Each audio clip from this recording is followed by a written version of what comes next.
speaking of fixing and flipping, we're clearly talking about acquiring the property in your name and finding a reputable contractor to help you rehab the property, rehabilitate it, renovate it, and then selling it for profit. That's a fix and flip strategy, correct. So on a flip strategy, fix and flip strategy, what's the biggest obstacle that people can run into?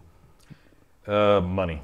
I always say money and credit is usually their biggest obstacle. That's what usually stops most people, is that it always boils down to the affordability factor.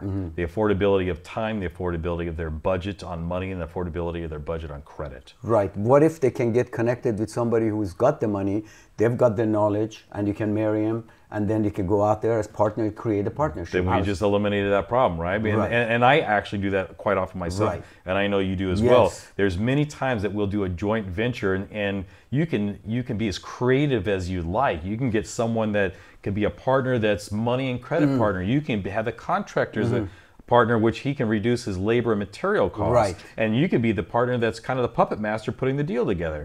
And here you are, buying, fixing, and flipping a property with no money out of your pocket. Don't you just love real estate, man? The control that we have by just simply putting the seller's signature on a piece of document that mutually, bilaterally agreed upon, doesn't that just give you tremendous control over what you want to do with that piece of property? It's funny. What other strategy or investment strategy can you think of that can give you that kind of a leeway? Yeah, it's pretty darn tough. Yeah, it's pretty darn tough to think of another investment strategy. What I truly love about real estate investing is, number one, you just mentioned what I said earlier, control. And then two, I can't learn it all in a lifetime, and I will never say that I know it all. That's what I love about the martial arts as well. I can never learn it all in a lifetime, and I can't learn real estate. So it's always challenging me to push the envelope or to be more creative, and expand my knowledge base and my wisdom base. Which is very easy to do. The knowledge is available out there, and with knowledge, and taking responsibility, then comes control. When you have knowledge and when you take responsibility for your actions, then you will have control. And that's exactly what we do when we actually get involved with these types of transactions. And the creativity in real estate has no boundaries, has no limits. Isn't that true? I mean, can't you just think of at least 10 different strategies to apply in any given market? Yeah, because I was just teaching a class maybe 2 weeks ago. It wasn't a class, it was more of a webinar on the 10 best strategies, no money down strategies here in Southern California. And you can apply all of them in today's market. So the cool thing is that I use the wholesaling, assigning contracts, and fixing and flipping to be my cash machine. And then I use that cash to acquire more rental properties, and I use purchase options or creative strategies to acquire rental properties. Rental properties for the long haul. For the long haul. So we basically have, cash now, which is wholesaling, right? Cash during, which is fix and flipping, and cash later, which is holding properties. So you can literally have cash now, during, and after. That's right. So I always like to say I get paid on the front end, the middle, and the back end. That's right. Front, middle, and the back. That's so fantastic. The buying and selling aspect that I think everybody should understand is that is strictly building a business and paychecks. You'll never be wealthy fixing and flipping properties. I mean, how many tall buildings do you see of fix and flip properties that are from wealthy people? You just don't, right? However, the wealth comes into play when you parlay that cash that you've made from the buying and selling side over to the buying holding side. That's right. And that's where you get your residual income. I don't say passive income, because if you think buying and holding properties is passive, you're wrong. You're absolutely wrong. You're wrong. It's residual income, because it will require some work on your behalf. Definitely requires some work, but probably more importantly, as you said, in order to achieve financial independence, there ain't no way you can do that with wholesaling or fixing and flipping. The money will come in, you'll spend it, it's gone. The only way you can achieve financial independence is buying and holding properties for long term. That's right. And that is where the residual income, over the next 10, 20 years will basically make you financially independent. And I truly believe that concept that you just went through, what made me survive the recessions. So I started real estate at the end of one of our great recessions in 1990, right? And then we went through 2000 and 2008. And so one of my oldest URLs, the domain name, is cashandwealth.com, because I truly believe that you got to generate cash to be able to sustain the wealth, or to build wealth and to sustain it, because you're going to run into obstacles in life, whether maybe it's a medical issue or we go through another recession. Right. And how are you going to maintain those buy and hold assets? Because you're going to have a vacancy every once in a while. You're going to have repairs. And if you don't have the cash side put in place, your assets on the wealth side are going to fall as if they were built on sand. Right. That's right. Tell them a little bit about the niches in real estate. Remember the riches in niches that you and I have conducted several. All right. So Sam and I own a company called Riches and Niches, and we went around Southern California educating people. Yeah, it's important all these for others different to get types of that. real estate niches, and what's the fad, and what's going to be hanging around for the long term, and what we can capitalize on now, and how we should be shifting as the market shifts. And I think that's where we always called ourselves the dynamic duo, and it truly worked out extremely well, and that's why we still work together. Right. But the different niches, I mean, we talked to anywhere from wholesaling to fix and flips to purchase options to double closings to notes to lending to private money lending to buy and holding, syndication, mobile home park. I mean, we've talked about quite a bit. And the thing about it is, the purpose of this show is just give you an overview of what's going on, because we can literally spend hours on each one of these niches. And we will. Yeah, and we will down the road for sure.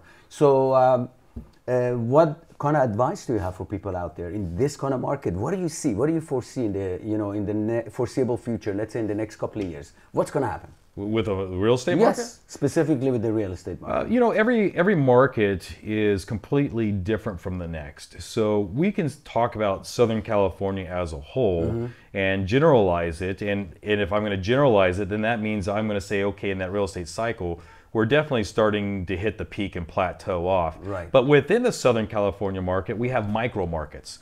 And there are some micro markets in Southern California to where you can still capitalize very well on fix and flips. In some markets you can't. Some markets you can buy properties that are still very inexpensive compared to other markets and still hold a small cash flow, where if I bought in Santa Monica, it's probably not going to happen. Right. But as a whole, I truly believe that Southern California, Northern California is reaching a plateau, and with that, we should probably look at properties, stabilizing in the marketplace at a price, if not even sliding back within the next year and a half. But I can take that same time frame of today and move it over to another market like Cleveland, Ohio, for an example. And that is about 7.5 years behind us on the real estate market. So I can go buy properties in Cleveland, Ohio that would feel like I'm buying here in Southern California back in 2011. Right, so like a bell-shaped curve that you're talking about. We're right here at the plateau at the top, and Cleveland is just going up. Just starting to climb. What about Phoenix, Arizona? Phoenix, Arizona, I love Phoenix. I've been in the Phoenix market since 1999. I did pull out for a short period of time, and that was back in 2003. And then I re-entered Phoenix in 2007 when all the masses were starting to run out. And as a true wholesaler, we always go the opposite direction, because I find that masses tend to be wrong. Right, that's so you know true. What I mean? So what we've been doing since 2008 to today's date is we control the markets by picking up properties at the auctions. And we've been able to do very well on the fix and flip side and the buy and hold side. Now, Phoenix is very similar to a Southern California market. The huge difference between the two is the price point. Right. So I can take a property in Phoenix that would cost me $150,000, plant it over here, and it'll probably be easily, $750,000 to $1 million. Unbelievable. Yeah, but again, over in the Phoenix market, we are getting up that ladder, that bell curve towards the top. But I think to buy and hold there for the long term, meaning 10 years plus, you're going to do very well. Right. Anything you hold on to for the long term in real estate is going to pay off. People are under the misconception sometimes that real estate is like a commodity. You're buying products and TV and stuff you can buy here, or a car from one auction, buy it at this auction and sell it at the other and walk away with a little bit of profit. That's right. Yes, you could do that in a market that we're in right now. Right. But once the market hits a snag, then all of a sudden that concept's out the door. That's but true. Over a long period, will you ever lose money in real estate? No, unless you bought wrong for some reason. And really wrong. Wrong. Way wrong. Yeah. Even buying right now at the peak of the market in Southern California, let's say paying $1 million. Even when we make an adjustment and go down to, let's say, $750,000 in the next 4 years, wouldn't you say that property in 10 years is going to be about 1.5 million? Absolutely, absolutely. So here's what I mean by buying right. I don't care where we are on the wheel of the real estate market. I don't care if we're on the peak or the very bottom. I will always buy as long as my numbers are right. That means that I will always look at it at a wholesale price. So maybe wholesale price today is only maybe 10 or 15% below the market value.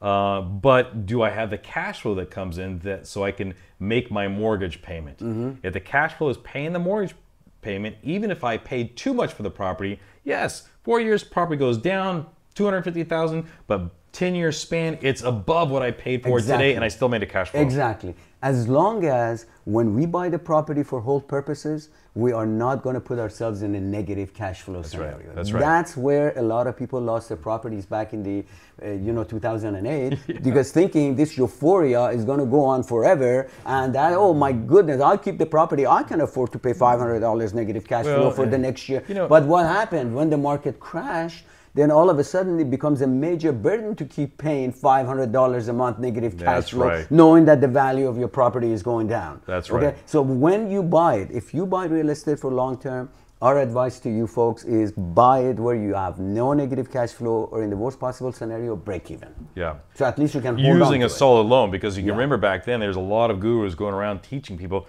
who cares if you break even or a negative? Properties always go up, which is, we've been taught that at that time, but we know that that's not true historically, right?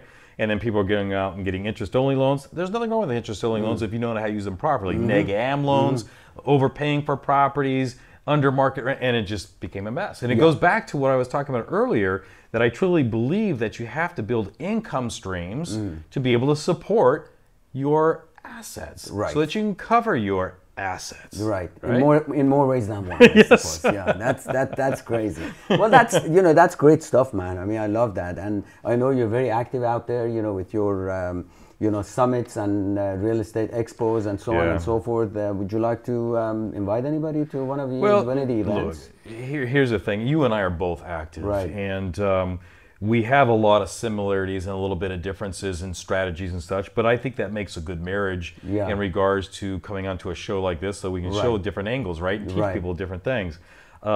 Sure, you got a real estate club. I ran a real estate club for the last 16 years. Unfortunately, I stopped it 2 years ago so I can have more time dedicated towards family and other business ventures.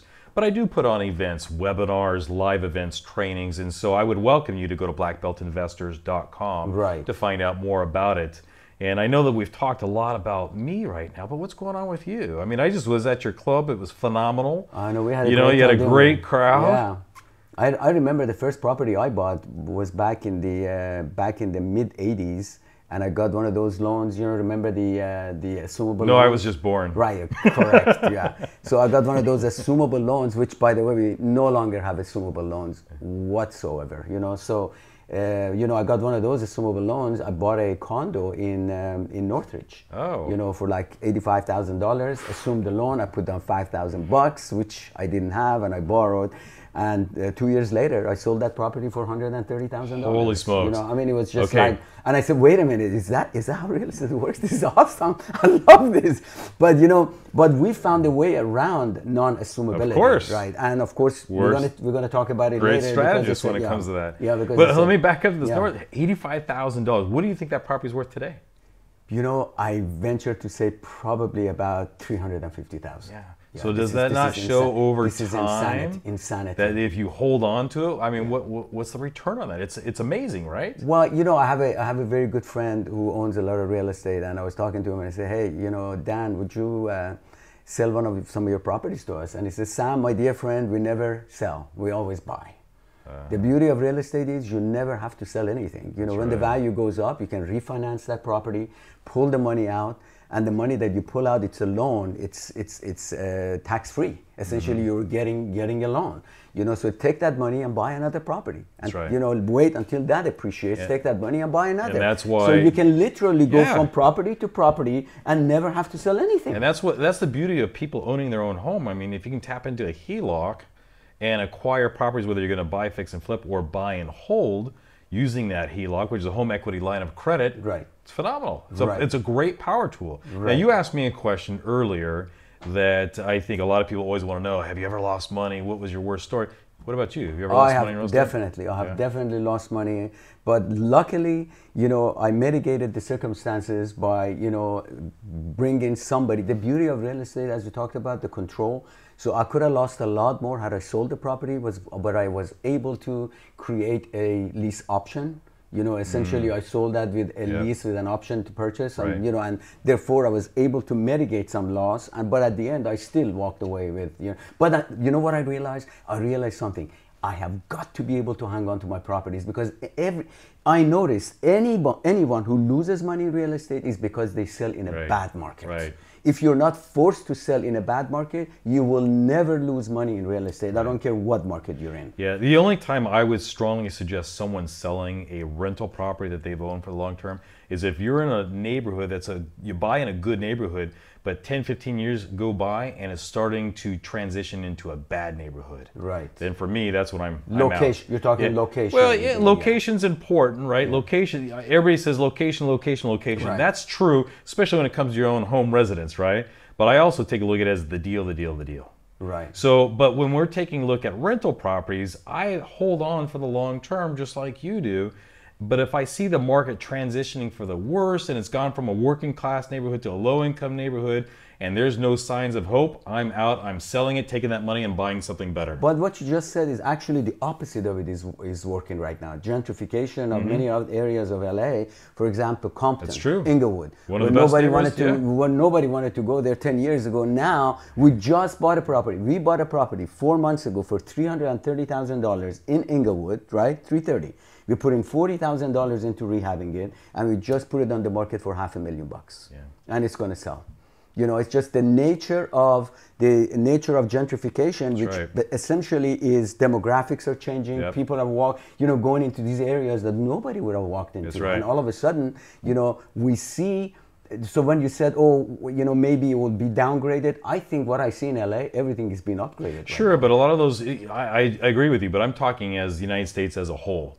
You know, it's not like that everywhere in Southern, you know, like it's happening in Southern California. Southern California is truly going through this gentrification. But then again, those people that live in those markets that are, you know, hoodlums or drug dealers, they're being pushed out. They're being pushed out somewhere. That's right. You know what I mean? So that means they're making Where are they being pushed out to, though? I see them going out more towards the higher desert areas. That's right. Yeah. Higher desert areas, right. So, well, you know, I mean, it's expensive to live in LA. So that's how it goes. So I am very happy that you came. It's been wonderful to have you with me today. I mean, are we going to continue with this? You think you wanna basically go on with maybe be my guest and perhaps be my co-host down the road? You know, we can really teach people out there a lot about real estate, especially about the creative facets of real estate, because most of what people learn right now is from real estate agents, and they're fine, they perform a function out there, there's no doubt about it. But the reality of the situation is with real estate offices and real estate agents, what do? You just get a box. You perform and work within a box. Okay, here's the buyer, 20% down, go get an 80% loan. Here's your home, congratulations, and that's it. But for us, it's completely different. So we're completely outside of the box. Yeah, they're conventional, we're unconventional. We're not knocking real estate agents. We need them. But understand that they are salespeople, right? They're not investors. And so I'll throw out somewhat of a true statistic because I don't remember the exact number, but it's less than 40% of real estate agents actually own their own home. Really? Nationwide, really. Okay. So what does that kind of tell you? Yeah. They're more on the sales side. It's just kind of like the car dealership. You go buy a Mercedes, but the salesman drives off in a Datsun B210. You know what I mean? So they know everything about the Mercedes. Datsun B210 anymore. But that's a long time. I thought I'd go back to the 80s. You just disclosed your age, my friend. Okay, well that's really something that I want people to get out there. That you don't really need to have a lot of money to be successful in real estate. You don't have to be an agent to make money in real estate, and you don't have to work within a box to make money in real estate. You can learn creative strategies, and by creative, I don't mean illegal. We mean legal strategies that actually are outside of the box, where you can actually use your head, proper documentation, proper disclosures, and be able to go out there and buy properties, acquire properties, short-term, long-term, wholesaling, flipping, all these fantastic strategies. Well, let's start with just the first one, and hook up with someone that can lead you in the right path. That's right. So it's really awesome stuff that we talk about. Thank you, folks, for being with us. Today has been an awesome day, and we learned so much from Sensei, my friend. Anytime you'd like to visit us, I'm sure our information is available, our website, and you can check us out. Sam Sadat, Sensei Gilliland, and thanks for being with us on MeCo TV. And this is Real Estate Talk Live, and we bid you goodbye, and thank you for being with us. Thanks.